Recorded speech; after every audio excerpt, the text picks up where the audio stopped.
Hello friends, இது பார்த்திங்கன்னா நான் போட்ட எம்ப்ராய்டிங் தான். இது ரொம்ப நாள் ஆச்சு எம்ப்ராய்டிங் போட்டு. தீபாவளிக்கு ஒரு 2 வாரத்துக்கு 3 வாரத்துக்கு முன்னாடி ஸ்டாப் பண்ணது. அதுக்கப்புறம் ஒரு ஆள் போட்டு தான் போட்டுட்ருந்தேன். அவரும் நிறைய மிஸ்டேக்காக போட்டு ரொம்ப சொதப்பிட்டார். அதனால் ஆளே வேண்டாம் அப்படின்னு சொல்லிட்டு எம்ப்ராய்டிங் நம்மளால் என்ன முடியுதோ அதை மட்டும் போடலாம் அப்படின்னு சொல்லிட்டு தான் ஆர்டர் வாங்கினேன். இது வாங்கி 1 வாரம் ஆச்சு. ஸ்டிச்சிங் ஒர்க் அதிகமாக இருந்தனால என்னால் இந்த ஒர்க்கு போட முடியல. சரி, இன்றைக்கி எப்படியாச்சும் போட்டுடணுன்ட்டு இன்றைக்கி மணி பார்த்திங்கன்னா 10:30. சரி, ஃப்ரண்ட் சைடு போட்டு வச்சுட்டு போயிடலாம் அப்படின்னு சொல்லிட்டு ட்ரை பண்ணேன். இது பாருங்கள் எப்படி இருக்குது அப்படின்னு சொல்லிட்டு சொல்லுங்கள். ஏன்னா போட்டே கிட்டத்தட்ட 2 மாதம் ஆச்சு. கொஞ்சம் வரல போடுறதுக்கு. அவங்க கொஞ்சம் வயசானவங்க தான். சிம்பிளாக கேட்டிருந்தாங்க. ரொம்ப கசகசன்லாம் வேண்டாம் அப்படின்னு சொல்லியிருந்தாங்க.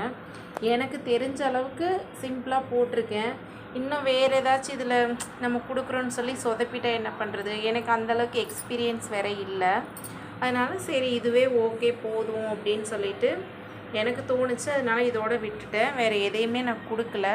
ஏன்னா ஸ்டிச் பண்ணதுக்கப்புறம் பார்க்கும்போது ஓவராலாக ரொம்ப நீட்டாக இருக்கும் பார்க்குறதுக்கு.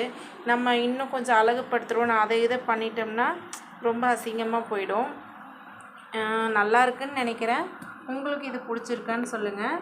பிடிச்சிருக்கு, நல்லா நீட்டாக இருக்குது அப்படின்னு சொன்னிங்கன்னா ஒரு லைக் பண்ணுங்கள். ரொம்ப நீட்டாக இருக்குதுன்னு சொல்ல முடியாது.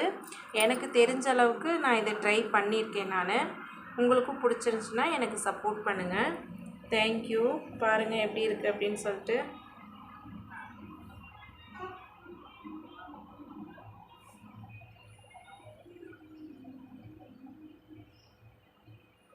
Thank you friends. பாய்.